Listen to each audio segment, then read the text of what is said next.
രാവിലെ വളരെ എളുപ്പത്തിൽ ഉണ്ടാക്കാൻ പറ്റുന്ന നല്ല മുരിഞ്ഞ ദോശയുടെ റെസിപ്പിയുമായിട്ടാണ് ഇന്ന് വന്നിരിക്കുന്നത്.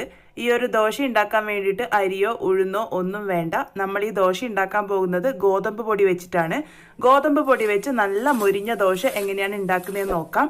അപ്പോൾ വീഡിയോ ഇഷ്ടമായാൽ ലൈക്ക് ചെയ്യാനും ഷെയർ ചെയ്യാനും സബ്സ്ക്രൈബ് ചെയ്ത് സപ്പോർട്ട് ചെയ്യാനും മറക്കരുത്. അപ്പോൾ ഇതെങ്ങനെയാണ് ഉണ്ടാക്കുന്നത് നമുക്ക് നോക്കാം. അതിന് വേണ്ടിയിട്ട് ഞാനിവിടെ ആദ്യമായിട്ട് എടുത്തിരിക്കുന്നത് 1/2 കപ്പ് റവയാണ്. അപ്പോൾ നിങ്ങൾ വിചാരിക്കും റവ എന്തിനാണെന്ന്. റവ നമ്മളുടെ ഈ ദോശയ്ക്ക് നല്ല ക്രിസ്പിനെസ് കിട്ടാൻ വേണ്ടിയിട്ടാണ്. നമ്മളുടെ സാധാരണ നേരിയ റവയാണ് എടുത്തിരിക്കുന്നത്. വറുത്തതോ വറക്കാത്തതോ ആയിട്ടുള്ള റവ ഉപയോഗിക്കാം. ഇതിൻ്റെ കൂടെ 1/4 കപ്പ് കടലപ്പൊടിയാണ് ചേർത്ത് കൊടുത്തിരിക്കുന്നത്. കടലപ്പൊടി ചേർക്കുമ്പോൾ ഒരു നല്ലൊരു ഫ്ലേവർ ആയിരിക്കും.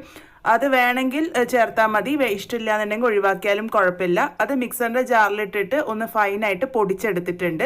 അങ്ങനെ പൊടിച്ചെടുത്ത പൊടിയാണിത്. ഇനി ഇതിലോട്ടേക്ക് നമ്മൾ ചേർക്കാൻ പോകുന്നത് 1/4 കപ്പ് അളവിൽ ഗോതമ്പ് പൊടിയാണ്. അപ്പോൾ ഇതാ ഞാനിവിടെ സാധാരണ നമ്മൾ കടയിൽ നിന്ന് വാങ്ങുന്ന ഗോതമ്പ് പൊടി ചേർത്ത് കൊടുത്തിട്ടുണ്ട്. ഇനി ഇതിൻ്റെ കൂടെ ചേർക്കാൻ പോകുന്നത് 1/2 കപ്പ് തൈരാണ്. അത്യാവശ്യം കട്ടിയുള്ള തൈരാണ് ഞാൻ ഉപയോഗിച്ചിരിക്കുന്നത്. ഇനി ഇതിലോട്ടേക്ക് ആവശ്യത്തിന് ഉപ്പിട്ട് കൊടുക്കാം. അതിനുശേഷം നമ്മൾ കുറച്ച് വെള്ളം ചേർത്തിട്ട് ഇത് കലക്കിയെടുക്കുകയാണ് വേണ്ടത്. അപ്പോൾ എനിക്കിപ്പോൾ ഇവിടെ ആവശ്യമായിട്ട് വന്നിരിക്കുന്നത് 1/4 കപ്പിലും കുറച്ച് കൂടുതലായിട്ട് വെള്ളമാണ് വേണ്ടി വന്നിരിക്കുന്നത്. അപ്പോൾ നമ്മൾ എപ്പോഴും വെള്ളം കുറച്ചായി ചേർത്ത് കൊടുത്തിട്ട് വേണം നമ്മളുടെ ബാറ്റർ റെഡിയാക്കി എടുക്കാൻ വേണ്ടിയിട്ട്. അല്ലെങ്കിൽ എന്ന് വെച്ചാൽ പെട്ടെന്ന് കട്ട കെട്ടിയിട്ട് ഒരുപാട് സമയം എടുക്കും നമുക്കിതൊന്ന് മിക്സ് ചെയ്തെടുക്കാൻ വേണ്ടിയിട്ട്. അപ്പോൾ ഞാനിതിപ്പോൾ കുറേശ്ശെ വെള്ളം ചേർത്തിട്ട് നമ്മളിത് കുഴച്ചെടുക്കുകയാണ് ചെയ്യുന്നത്.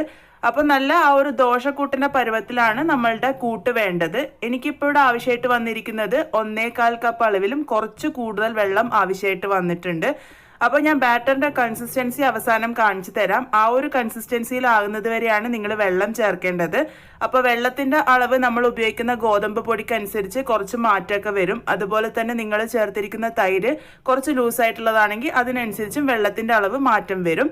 അപ്പം ഈ ഒരു കൺസിസ്റ്റൻസിയിലുള്ള ബാറ്റർ കിട്ടുന്നത് വരെയാണ് ഞാനിപ്പം വെള്ളം ചേർത്തിരിക്കുന്നത്. നമ്മളുടെ ബാറ്റർ കൺസിസ്റ്റൻസി ഇതുപോലെയാണ് വേണ്ടത്. അപ്പോൾ ഞാനിവിടെ 1/4 കപ്പിലും കുറച്ച് കൂടുതൽ വെള്ളം ഉപയോഗിച്ചിട്ടുണ്ട്. ഇത്രയാണ് ആ ഒരു കൂടുതലായിട്ട് ഉപയോഗിച്ചിരിക്കുന്ന വെള്ളം. ഇനി നമ്മളിത് റെസ്റ്റ് ചെയ്യാൻ വേണ്ടി വെക്കണം. റെസ്റ്റ് ചെയ്യാൻ വേണ്ടിയിട്ട് ഒരു 10 മിനിറ്റ് നേരത്തേക്ക് വെച്ചാൽ മതി. നമ്മൾ റവയൊക്കെ ചേർത്തത് കൊണ്ട് മാത്രമാണ് നമ്മൾ ഈ റെസ്റ്റിങ് ചെയ്യണമെന്ന് പറയുന്നത്. അപ്പോൾ ഇപ്പോൾ ഒരു 10 മിനിറ്റ് നേരത്തേക്ക് നമ്മൾ റെസ്റ്റ് ചെയ്തെടുത്തിട്ടുണ്ട്. ഇപ്പോൾ നമ്മളുടെ കൂട്ട് അഥവാ കട്ടിയായിട്ട് തോന്നുന്നുണ്ടെങ്കിൽ നമുക്ക് കുറച്ച് വെള്ളം ചേർത്ത് കൊടുക്കാം. ഇതൊരല്പം കട്ടിയായിട്ട് എനിക്ക് തോന്നുന്നുണ്ട്. അപ്പോൾ നമ്മൾ ഒന്ന് ഇളക്കി യോജിപ്പിച്ചതിന് ശേഷം മാത്രം നമുക്ക് വെള്ളം ചേർത്ത് കൊടുക്കാം. അതുപോലെ തന്നെ ഇതിൽ ചുടുന്നതിന് തൊട്ട് മുന്നേ നമ്മൾ ചേർക്കാൻ പോകുന്നത് 1/2 ടീസ്പൂൺ അളവിൽ ബേക്കിംഗ് സോഡയാണ്. അത് ചുടുന്നതിന് തൊട്ട് മുന്നേ മാത്രം ചേർത്ത് കൊടുത്താൽ മതി. അതുപോലെ തന്നെ ചേർത്ത് കൊടുത്തതിന് ശേഷം നല്ലപോലെ മിക്സ് ചെയ്യണം. എങ്കിൽ മാത്രമേ അത് എല്ലാ ഭാഗത്തേക്കും കറക്റ്റായിട്ട് എത്തുള്ളൂ. അപ്പോൾ ഞാൻ ബേക്കിംഗ് സോഡ ചേർത്തിട്ടുണ്ട്. അതുപോലെ തന്നെ ആ ഒരു ബാറ്ററിൻ്റെ കൺസിസ്റ്റൻസി റെഡിയാക്കാൻ വേണ്ടിയിട്ട് 1 ടേബിൾ സ്പൂൺ അളവിൽ വെള്ളവും കൂടെ ചേർത്ത് കൊടുത്തിട്ടുണ്ട്. അതും കൂടെ ചേർത്ത് കൊടുത്ത് ഒന്ന് നല്ലപോലെ യോജിപ്പിച്ചെടുക്കാം. നമ്മളുടെ ബാറ്റർ ഈ ഒരു രീതിക്കാണ് വേണ്ടത്. അപ്പം നമുക്കിനി ദോശ ചുട്ടെടുക്കാം. ഞാനിപ്പോൾ ഇരുമ്പിൻ്റെ തവയിലാണ് ചുട്ടെടുക്കുന്നത്. അതുകൊണ്ട് തന്നെ ചൂട് നമ്മൾ റെഡിയാക്കാൻ വേണ്ടിയിട്ട് വെള്ളം ഒന്ന് തളിക്കണം. അതുപോലെ തന്നെ ഞാനിവിടെ എണ്ണയും കൂടെ തടവി കൊടുത്തിട്ടുണ്ട്. ഇത് നോൺ സ്റ്റിക്ക് ആണെങ്കിൽ നിങ്ങൾക്ക് ഈ ഒരു പ്രോസസ്സ് ഒഴിവാക്കാവുന്നതാണ്. അപ്പോൾ അതിന് ശേഷം നമ്മളുടെ കൂട്ട് ഒരു തവി ഒഴിച്ചു കൊടുത്തതിന് ശേഷം മെല്ലെ ഒന്ന് സ്പ്രെഡ് ചെയ്ത് കൊടുക്കുക. ഇതിങ്ങനെ സ്പ്രെഡ് ചെയ്യുന്നതിൽ ഒരുപാട് ധൃതിയൊന്നും കാണിക്കേണ്ട ആവശ്യമില്ല. മെല്ലെ സ്പ്രെഡ് ചെയ്താൽ മതി. നമുക്ക് വളരെ എളുപ്പത്തിൽ സ്പ്രെഡ് ചെയ്യാൻ പറ്റും. പക്ഷെ നമ്മളുടെ തവയുടെ ചൂട് കറക്റ്റ് ആണെങ്കിൽ മാത്രം. തവയുടെ ചൂട് ഒരുപാട് കൂടിക്കഴിഞ്ഞാൽ നമുക്ക് ഇതുപോലെ സ്പ്രെഡ് ചെയ്യാൻ വേണ്ടി പറ്റില്ല. അപ്പോൾ നമ്മളത് ചൂട് റെഡിയാക്കാൻ വേണ്ടിയിട്ടാണ് ആദ്യം വെള്ളം കുറച്ച് സ്പ്രെഡ് ചെയ്ത് കൊടുക്കുന്നത്. അപ്പോൾ നമ്മളുടെ ചൂട് കറക്റ്റായിട്ട് വന്നതിന് ശേഷം വേണം നമ്മൾ ഇതുപോലെ ബാറ്റർ ഒഴിച്ചിട്ട് പരത്തിയെടുക്കാൻ വേണ്ടിയിട്ട്. പരത്തിയതിന് ശേഷം അതിൻ്റെ മുകൾ ഭാഗം ഒന്ന് ഉണങ്ങി വന്നതിന് ശേഷം വേണം നമ്മൾ എണ്ണയോ അല്ലെങ്കിൽ ബട്ടറോ നെയ്യോ എന്തെങ്കിലും ഒന്ന് സ്പ്രെഡ് ചെയ്യാൻ വേണ്ടിയിട്ട്. ഈ ഒരു പ്രോസസ്സ് ഒഴിവാക്കാൻ പാടില്ല. നമ്മൾ എണ്ണയോ ബട്ടറോ എന്തായാലും ഒന്ന് സ്പ്രെഡ് ചെയ്ത് കൊടുക്കണം. എങ്കിൽ മാത്രമേ നമ്മളുടെ ദോശ നല്ല മുരിഞ്ഞ് കിട്ടുള്ളൂ. അപ്പോൾ ഞാനിപ്പോൾ അത് എണ്ണ അത്യാവശ്യം നല്ലവണ്ണം തന്നെ സ്പ്രെഡ് ചെയ്തിട്ടുണ്ട്. ഇനി നമുക്കിത് തുറന്ന് വെച്ചിട്ട് തന്നെ ഒരു മീഡിയം ഫ്ലെയിമിൽ വെച്ചിട്ട് കുക്ക് ചെയ്തെടുക്കാം. ഇത് കുക്ക് ചെയ്തെടുക്കേണ്ടത് ആ ഒരു മുകൾ ഭാഗമൊക്കെ ഒരു ലൈറ്റ് ഗോൾഡൻ ബ്രൗൺ കളർ ആകുന്നത് വരെയാണ് നമ്മളിത് കുക്ക് ചെയ്തെടുക്കേണ്ടത്. ഇപ്പോൾ നോക്കൂ, അത് നല്ല കറക്റ്റ് പാകത്തിന് മൊരിഞ്ഞ് വന്നിട്ടുണ്ട്.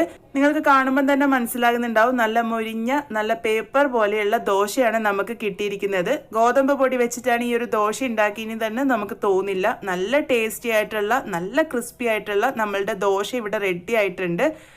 അപ്പോൾ ദാ നമുക്കിത് മസാലയൊക്കെ വെച്ചിട്ട് കഴിക്കാനും അതുപോലെ തന്നെ ചട്നിയൊക്കെ ഉപയോഗിച്ച് കഴിക്കാനും ഒക്കെ പെർഫെക്റ്റ് ആയിട്ടുള്ളതാണ്.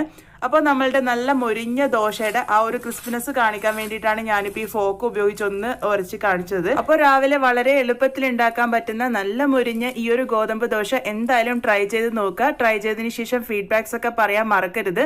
വീണ്ടും ഒരു നല്ല റെസിപ്പിയുമായി വളരെ പെട്ടെന്ന് തന്നെ